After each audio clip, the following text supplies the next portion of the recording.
নমস্কাৰ, আশা কৰোঁ সকলোৱে ভালে আছে। মই অধিবক্তা মুকুতা মজুমদাৰ আপোনালোকৰ মাজত মাজে মাজে আহি থাকোঁ আইনৰ কিছুমান বিষয় আলোচনা কৰাৰ বাবে। আজি আলোচনা কৰিম ষ্টকিং কি হয় আৰু ষ্টকিঙৰ অপৰাধ কৰিলে শাস্তি কি হ'ব পাৰে। ইণ্ডিয়ান পেনেল কোডৰ ছেকশ্যন 354D আছে ষ্টকিং আৰু ষ্টকিং অপৰাধটো কৰিলে শাস্তি কি হ'ব পাৰে।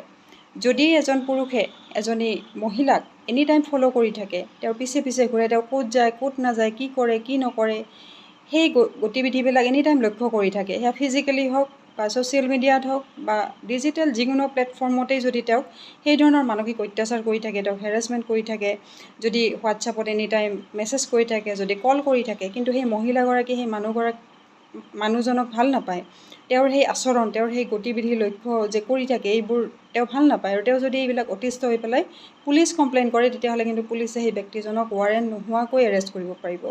যদি আদালতত গোচৰ কৰে আৰু গোচৰ যদি প্ৰুফ হয়, তেতিয়াহ'লে ফাৰ্ষ্ট টাইম যদি তেওঁ সেই অপৰাধ কৰে 3 ইয়াৰ্ছলৈকে জেল হ'ব পাৰে, আৰু ছেকেণ্ড টাইম যদি তেওঁ সেই অপৰাধ পুনৰ কৰে তেতিয়াহ'লে 5 ইয়াৰ্ছলৈকে জেল হ'ব পাৰে।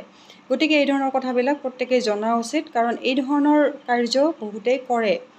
যদি কোনোবাই কাৰোবাক ভাল নাপায়, তেওঁৰ পিছে পিছে ঘূৰি পেলাই নিজকে ক্ৰিমিনেল সজোৱাৰ কোনো যুক্তি নাই, কোনো অৰ্থ নাই বুলি মই ভাবোঁ। যদি মোৰ আইনৰ ইনফৰমেশ্যনবিলাক আপোনালোকৰ ভাল লাগে, মোৰ পেজটি ফ'ল' কৰিব, লাইক কৰিব, কমেণ্ট কৰিব, মষ্ট ইম্পৰ্টেণ্ট শ্বেয়াৰ কৰিব, কাৰণ এইবিলাক কথা বহুতেই জনা উচিত। কাৰণ কিছুমান উঠি অহা ল'ৰা বা যুৱচামে এইবিলাক নাজানে বা বহুতেই নাজানে, গতিকে এইবিলাক কথা জানি পেলাই নিজকে ক্ৰিমিনেল সজোৱাৰ পৰা বা অপৰাধ কৰাৰ পৰা বিৰত ৰখাটো অত্যন্ত জৰুৰী।